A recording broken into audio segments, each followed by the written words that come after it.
नमस्कार साथियों, स्वागत है आपका अपने YouTube चैनल भाषा निकेतन में। साथियों, हम बात करेंगे आज अगले प्रैक्टिस सेट पर। और यह प्रैक्टिस सेट जो है वो भक्तिकाल से संबंधित प्रश्नों का है और जिसमें निर्गुण संत काव्य से संबंधित प्रश्न होंगे। तो चलिएगा वीडियो शुरू करेंगे। और वीडियो शुरू करने से पहले चाहेंगे चैनल पर नए हैं तो प्लीज़ चैनल को सब्सक्राइब कर लीजिए। देखते हैं हम लोग आज का पहला प्रश्न क्या है हमारा। प्रश्न है, आचार्य शुक्ल ने भक्ति आंदोलन के उदय का कौन सा प्रमुख कारण इनमें से माना है। आचार्य शुक्ल ने भक्ति आंदोलन के उदय का कौन सा प्रमुख कारण इनमें से माना है। ईसाई धर्म का प्रभाव, हिंदुओं की पराजित मनोवृत्ति, या गीता की भक्ति योग, या कि इनमें से कोई नहीं।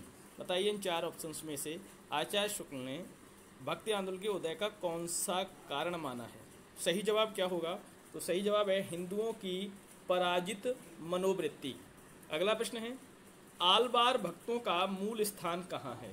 आलवार भक्तों का मूल स्थान कहाँ है?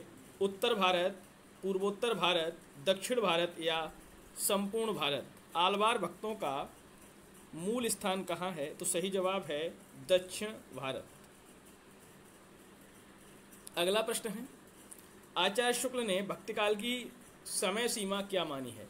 आचार्य शुक्ल ने भक्तिकाल की समय सीमा क्या मानी है। संवत 1050 से 1375 विक्रमी, संवत 1375 से 1700 विक्रमी, 1350 ईस्वी से 1650 ईस्वी, संवत 750 से 1050 विक्रमी। बताइए आचार्य शुक्ल ने भक्तिकाल की सीमा क्या मानी है इनमें से। सही जवाब आप बताएंगे क्या होगा? तो संवत 1375 से 1700 विक्रमी। देखते हैं अगला प्रश्न। अगला प्रश्न है, आलवार भक्तों की संख्या कितनी मानी गई है। बताएं आलवार भक्तों की संख्या 8 या कि 10, 12 या 16। बताइए इनमें से आलवार भक्तों की संख्या कितनी मानी गई है। तो इनमें से संख्या जो है वो है 12। आलवार भक्तों की संख्या 12 मानी गई है। अगला प्रश्न, भक्ति भावना का मूल स्रोत भारत के किस भाग में माना गया है। भक्ति भावना का मूल स्रोत उत्तर भारत, दक्षिण भारत, महाराष्ट्र, या पश्चिमोत्तर भारत। बताइए किस जगह, किस भाग में भक्ति भावना का मूल स्रोत माना गया। इनमें से सही जवाब क्या होगा? दक्षिण भारत, दक्षिण भारत। चलिए देखते हैं अगला प्रश्न है, इनमें से कौन सा कथन असत्य है। इनमें से कौन सा कथन असत्य है। भक्ति आंदोलन की हिंदुओं की पराजित मनोवृत्ति की उपज है। भक्ति आंदोलन तत्कालीन धार्मिक परिस्थितियों की उपज है। दक्षिण भारत में आती हुई भक्ति की धारा को पनपने के लिए उपयुक्त परिस्थितियां उत्तर भारत में थीं और भक्ति भावना ईसाइयों से हिंदुओं को प्राप्त हुई। बताइए इनमें से कौन सा असत्य मानेंगे। कौन सा असत्य मानेंगे? तो ये जो भक्ति भावना ईसाइयों से हिंदुओं को प्राप्त हुई, यह असत्य कथन है। चलिए देखते हैं अगला प्रश्न। अगला प्रश्न है, संत कवियों ने वैदिक परंपराओं की आलोचना किसके प्रभाव से की। संत कवियों ने वैदिक परंपराओं की आलोचना किसके प्रभाव से की। बौद्ध धर्म, जैन धर्म, नाथ पंथ, या सिद्ध संप्रदाय। सही जवाब बताएंगे इनमें से क्या होगा? तो सही जवाब है आपका बौद्ध धर्म, बौद्ध धर्म। अगला प्रश्न है, दिव्य प्रबंधम, दिव्य प्रबंधम किसके पदों का संकलन है। दिव्य प्रबंधम किसके पदों का संकलन है। आलवार भक्त, शंकराचार्य, रामानंद, या रामानुजाचार्य। बताइए सही जवाब क्या होगा? दिव्य प्रबंधम किसके पदों का संकलन है। तो आलवार भक्तों का, आलवार भक्तों का। अगला प्रश्न देखते हैं। अगला प्रश्न है, कबीर काव्य में उपलब्ध कुंडलिनी योग के शब्द किसके प्रभाव से ग्रहित हैं। कबीर काव्य में उपलब्ध कुंडलिनी योग के शब्द किस प्रभाव से ग्रहित हैं। सिद्ध संप्रदाय, नाथ पंथ, बौद्ध धर्म, या इनमें से कोई नहीं। सही जवाब क्या होगा इस प्रश्न का? सही जवाब है नाथ पंथ। तो कबीर काव्य में उपलब्ध कुंडलिनी योग के शब्द नाथ पंथ के प्रभाव से ग्रहित हैं। अगला प्रश्न है, आलवार भक्तों के पद किस भाग में हैं। आलवार भक्तों के पद किस भाग में हैं। बांग्ला, तमिल, हिंदी, या उर्दू। बांग्ला, तमिल, हिंदी, या उर्दू। सही जवाब क्या होगा? तो सही जवाब आपका हो जाएगा तमिल। अगला प्रश्न है, संत कवियों के दार्शनिक सिद्धांतों का मूल आधार क्या है? संत कवियों के दार्शनिक सिद्धांतों का मूल आधार क्या है? शुद्धाद्वैत, अद्वैत वेदांत, नाथ पंथ या बौद्ध संप्रदाय। संत कवियों के दार्शनिक सिद्धांतों का मूल आधार क्या है? तो इनमें से सही जवाब आप बताइए क्या हो जाएगा? तो सही जवाब है आपका अद्वैत वेदांत। अगला प्रश्न है, बीजक में किस कवि की रचनाएं संकलित हैं? बीजक में किस कवि की रचनाएं संकलित हैं? सूरदास, मूलकदास, कबीरदास या रामानंद? तो कबीरदास। अगला प्रश्न देखते हैं। अगला प्रश्न हमारा, इनमें से कौन सी प्रवृत्ति संत काव्य की नहीं है? बताइएगा। गुरु की महत्ता, रहस्यवादी भावना, बाह्य आडंबरों की खंडन और वर्ण व्यवस्था का समर्थन। इनमें से कौन सी प्रवृत्ति संत काव्य की नहीं है? सही जवाब बताइए क्या होगा? तो वर्ण व्यवस्था का समर्थन। अगला प्रश्न है, द्वैताद्वैत बाद के प्रवर्तक आचार्य का क्या नाम है? रामानुजाचार्य, निम्बार्काचार्य, वल्लभाचार्य या मध्वाचार्य? बताइए द्वैताद्वैत प्रवर्तक आचार्य का क्या नाम है? सही जवाब क्या होगा? निम्बार्काचार्य, निम्बार्काचार्य। चलिए देखते हैं अगला प्रश्न।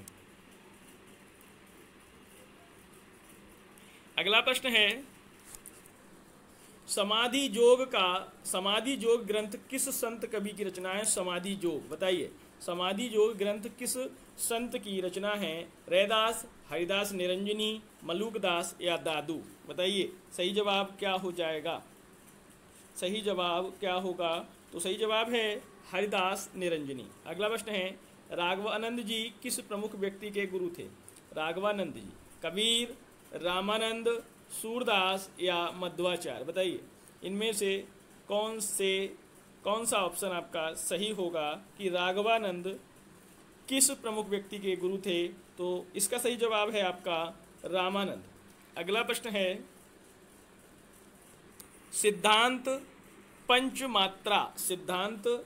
पंचमात्रा ग्रंथ के रचयिता कौन है? सिद्धांत पंचमात्रा, रामानंद, वल्लभाचार्य, नंददास या राघवानंद? सिद्धांत पंचमात्रा ग्रंथ के रचयिता इनमें से कौन है? तो राघवानंद। अगला प्रश्न है, सुंदर ग्रंथावली का संकलन किसने किया है?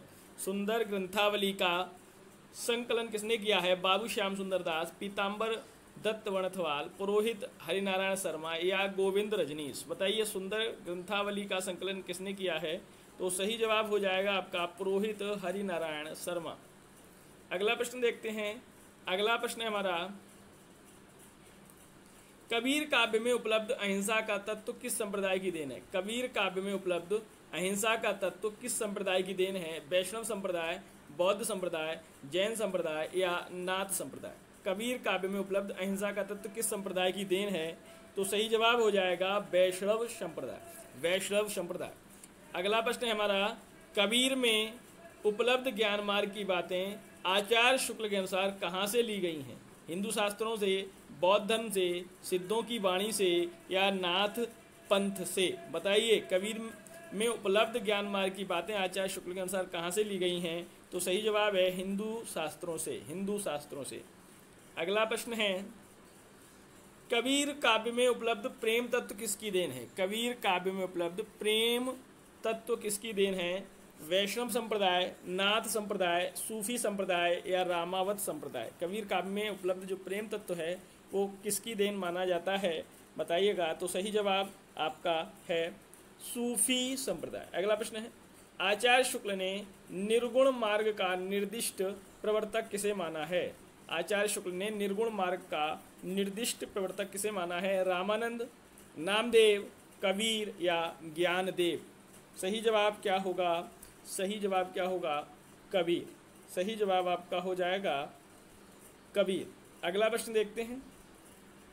अगला प्रश्न है, ज्ञान समुद्र के रचनाकार का नाम बताइए। ज्ञान समुद्र, हरिदास निरंजनी, गुरु नानक, सुंदरदास या पीपा? ज्ञान समुद्र के रचनाकार कौन है? सही जवाब सुंदरदास। अगला प्रश्न देखते हैं, इनमें से दादू दयाल का शिष्य कौन सा कवि है? दादू दयाल का शिष्य इनमें से कौन है? कबीर, नानक, हरिदास या सुंदरदास? बताइएगा। कबीर, नानक, हरिदास या सुंदरदास कौन से इनमें से दादू दयाल के शिष्य हैं? तो सही जवाब आपका है सुंदरदास। अगला प्रश्न है कबीर विरचित दुल्हनी गावहु मंगल चार, हम घर आएहु राजा राम भरतार, जैसे पद किस श्रेणी में रखे जा सकते हैं? श्रृंगार रस, लोकाचार संबंधी ज्ञान, परंपरा पोषक या भावात्मक रहस्यवाद। बताइएगा किस श्रेणी में रखे जा सकते हैं ऐसे पद? तो सही जवाब है भावात्मक रहस्यवाद, भावात्मक रहस्यवाद। अगला प्रश्न है कबीर की समस्त रचनाओं का संपादन किस ग्रंथ में हुआ है? कबीर की समस्त रचनाओं का संपादन किस ग्रंथ में हुआ है? कबीर वाणी, साखी, शबद या बीजक। कबीर वाणी, साखी, शबद या बीजक। बताइएगा सही जवाब क्या होगा? तो बीजक। अगला प्रश्न है कबीर परिचय के लेखक कौन हैं? कबीर परिचय के लेखक रैदास, अनंतदास, धन्ना या पीपा। कबीर परिचय के लेखक कौन हैं? सही जवाब अनंतदास। अगला प्रश्न है रज्जब ने दादू की रचनाओं का संपादन किस नाम से किया है? रज्जब ने दादू की रचनाओं का संपादन किस नाम से किया है? हरडेवाणी, सोहिला, अंगबधू या जपुजी। बताइए रज्जब ने दादू की रचनाओं का संपादन किस नाम से किया है? तो इनमें से सही जवाब आपका होगा अंगबधू। अगला प्रश्न है नामदेव जी की भक्ति किस प्रकार की थी? नामदेव जी की भक्ति किस प्रकार की थी? सगुण, निर्गुण, सगुण निर्गुण या कोई नहीं। तो सही जवाब इसमें क्या हो जाएगा? सही जवाब आपका है सगुण निर्गुण, सगुण निर्गुण। अगला प्रश्न देखते हैं। अगला प्रश्न है निर्गुण ब्रह्म को कियो समाद, तब ही चले कबीरा साधु। उपर्युक्त पंक्तियों के रचनाकार कौन से संत कवि हैं? दादू, कबीर, रैदास या धर्मदास। बताइए निर्गुण ब्रह्म को कियो समाद और तभी चले कबीरा साधु, ये पंक्तियां किसकी हैं? तो जवाब है आपका सही दादू। देखते हैं अगला प्रश्न। अगला प्रश्न है सो जोगी जाके मन में मुद्रा, रात दिवस ना करी निद्रा। पंक्तियों के रचयिता कौन हैं? रैदास, कबीर, रज्जब या मलूकदास। रैदास, कबीर, रज्जब या मलूकदास। सही जवाब कबीर हो जाएगा। अगला प्रश्न है अपना मस्तक काट के वीर हुआ कबीर पंक्ति के कवि हैं। बताइए ये पंक्तियां किसकी हैं कि अपना मस्तक काट के वीर हुआ कबीर? बताइए तो सही जवाब है, बताइए इनमें से कबीर, सुंदरदास, दादू या पीपा, इनमें से कौन सा सही है? तो है दादू। देखते हैं अगला प्रश्न। अगला प्रश्न है मोहम्मद बोध के रचयिता हैं। मोहम्मद बोध के रचयिता हैं कबीर, दादू, रैदास या नामदेव। मोहम्मद बोध के रचयिता कौन हैं? कबीर, दादू, रैदास या नामदेव। तो सही जवाब है आपका कबीर दास। अगला प्रश्न है कबीर की मृत्यु के पश्चात उनकी गद्दी किसे मिली? धर्मदास, पीपा, दादू या रैदास। कबीर की मृत्यु के पश्चात उनकी गद्दी किसे मिली? धर्मदास, पीपा, दादू या रैदास। सही जवाब क्या है? तो धर्मदास, धर्मदास। अगला प्रश्न है नैया विच नदिया डूबत जाए पंक्ति के रचयिता हैं। नैया विच नदिया डूबत जाए पंक्ति के रचयिता हैं दादू, पीपा, मीरा या कबीर। बताइए दादू, पीपा, मीरा या कबीर। नैया विच नदिया डूबत जाए ये किसकी पंक्तियां हैं? तो कबीर की हैं। देखते हैं अगला प्रश्न हमारा। अगला प्रश्न है झरी लागे मछलिया गगन हराए के रचनाकार कौन है? कबीर, मलूकदास, नानक या धर्मदास। बताइए इस पंक्ति के रचयिता कौन हैं? तो सही जवाब है धर्मदास। अगला प्रश्न थावर जंगम कीट पतंग पूरी रहो हरिराई पंक्ति के रचयिता कौन हैं? थावर जंगम कीट पतंग पूरी रहो हरिराई पंक्ति के रचयिता कौन हैं? नानक, कबीर, मलूकदास या रैदास। बताइए सही जवाब क्या है? रैदास, रैदास। अगला प्रश्न है। अगला प्रश्न है सुंदरदास का जन्म स्थान कहाँ है? सुंदरदास का जन्म स्थान कहाँ है? माधवपुर, सीही, दौसा या कड़ा। सुंदरदास का जन्म स्थान कहाँ है? माधवपुर, सीही, दौसा या कड़ा। सही जवाब बताएंगे। सही जवाब इनमें से हो जाएगा आपका दौसा। इनमें से अद्वैतवाद किसको प्रतिपादित करता है? इनमें से अद्वैतवाद किसको प्रतिपादित करता है? जीव और ब्रह्म एक है, जीव और ब्रह्म अलग अलग है, संसार सत्य है, जीव ब्रह्म का प्रतिबिंब है। बताइए इनमें से कौन सा सही जवाब हो जाएगा। इनमें से अद्वैतवाद किसको प्रतिपादित करता है, तो जीव और ब्रह्म क्या है, एक है, यह सही जवाब है।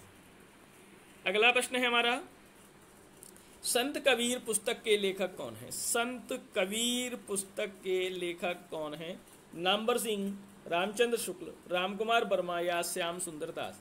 संत कबीर पुस्तक के लेखक कौन हैं, तो जवाब सही है आपका इनमें से रामकुमार वर्मा। अगला प्रश्न है, कबीर नामक पुस्तक के लेखक कौन है। संत कबीर के रामकुमार वर्मा है, तो कबीर पुस्तक के लेखक कौन है, हजारी प्रसाद द्विवेदी, नंदुलाल वाजपेयी, रामचंद्र शुक्ल या रामकुमार वर्मा। बताइएगा सही जवाब क्या हो जाएगा, इनमें से सही जवाब क्या होगा। तो सही जवाब है कबीर नामक पुस्तक के रचयिता हैं आपके हजारी प्रसाद द्विवेदी। चलिए देखते हैं अगला प्रश्न। अगला प्रश्न है, अगर इस्लाम नहीं आया होता तो भी इस साहित्य का 12 आना वैसा ही होता जैसा आज है। इस कथन के लेखक हैं रामचंद्र शुक्ल, हजारी प्रसाद द्विवेदी, रामविलास शर्मा या डॉक्टर नगेन। बताइए सही जवाब क्या है। तो सही जवाब है हजारी प्रसाद द्विवेदी। अगला प्रश्न देखते हैं। अगला प्रश्न है, आलवार संतों में प्रसिद्ध महिला संत कौन है।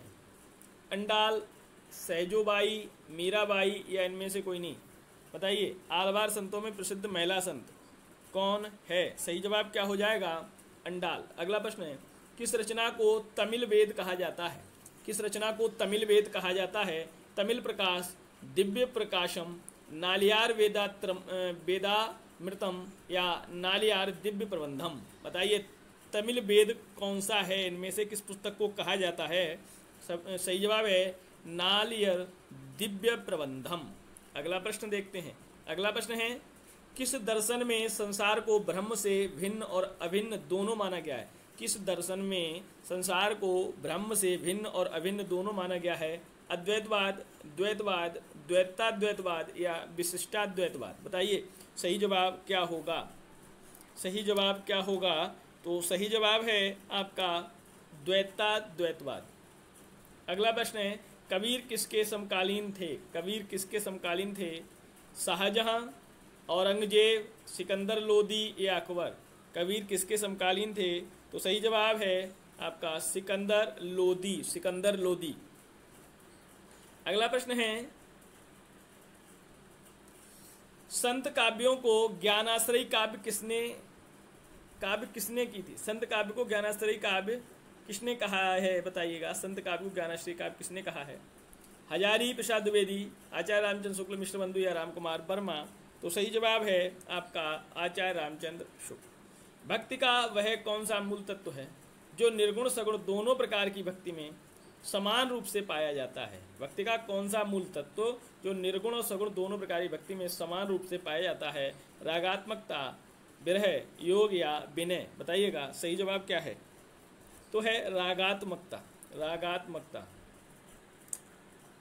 अगला प्रश्न हमारा, संत रज्जब का पूरा नाम है मोहम्मद रज्जब, रज्जब अली खां, रज्जब दास या सैयद रज्जब खां।